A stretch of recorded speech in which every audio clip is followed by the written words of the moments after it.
ഇടുക്കി പീരുമേട് ആദിവാസി സ്ത്രീ സീതയുടെ മരണത്തിൽ ശാസ്ത്രീയ വശം ഉൾപ്പെടെ വിശദമായ പരിശോധന നടത്തുമെന്ന് പോലീസ്. അന്വേഷണത്തിന് പ്രത്യേക സംഘത്തെ രൂപീകരിച്ചിട്ടുണ്ട്. ഡിഎഫ്ഒ എന്തുകൊണ്ടാണ് കൊലപാതകമാണെന്ന് പറഞ്ഞതെന്ന് അറിയില്ലെന്നും ഇടുക്കി ജില്ലാ പോലീസ് മേധാവി TK വിഷ്ണുപ്രസാദ് പറഞ്ഞു. പോസ്റ്റ്മോർട്ടം റിപ്പോർട്ട് ലഭിച്ചിട്ടില്ലെന്നും SB വ്യക്തമാക്കി.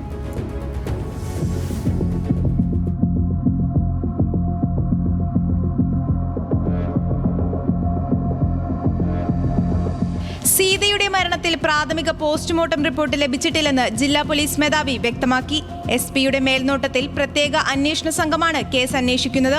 പീരുമേട് DYSPക്കാണ് അന്വേഷണ ചുമതല. നടന്നത് കൊലപാതകമാണ് എന്ന നിഗമനത്തിലേക്ക് പോലീസ് എത്തിയിട്ടില്ല. കാട്ടാന ആക്രമണമല്ല, സീതയുടെ മരണം കൊലപാതകമെന്ന നിലപാടെടുത്ത കോട്ടയം DFOയുടെ വാദം പോലീസ് തള്ളുകയാണ്. എല്ലാ ആസ്പെക്റ്റും നമ്മൾ അന്വേഷിക്കുന്നുണ്ട്.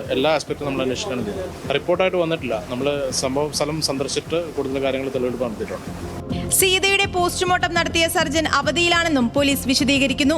സീതയുടെ മൃതദേഹം കാടിന് പുറത്തെത്തിച്ച ഭർത്താവ് ബിനു കാട്ടാനയുടെ ആക്രമണം ഉണ്ടായെന്നാണ് മൊഴി നൽകിയത്.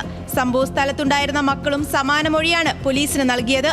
ഇത് അവിശ്വസിക്കേണ്ടെന്ന നിലപാടിലാണ് പോലീസ്. സംഭവത്തിൽ നിഷ്പക്ഷ അന്വേഷണത്തിന് മനുഷ്യാവകാശ കമ്മീഷനും ഉത്തരവിട്ടിട്ടുണ്ട്. പോസ്റ്റ്മോർട്ടം നടപടിയിലെ പ്രാഥമിക കണ്ടെത്തൽ സർജൻ മാധ്യമങ്ങൾക്ക് ആദ്യം നൽകിയതിൽ പോലീസിന് അമർഷമുണ്ട്. വന്യജീവി ആക്രമണമല്ല മരണകാരണമെന്നും സീതയുടെ മരണത്തിൽ അസ്വാഭാവികത ഉണ്ടെന്നുമാണ് സർജന്റെ വാദം. മരണത്തിലെ ദുരൂഹത നീങ്ങണമെങ്കിൽ പോസ്റ്റ്മോർട്ടം റിപ്പോർട്ട് പോലീസിന് ലഭിക്കേണ്ടതുണ്ട്.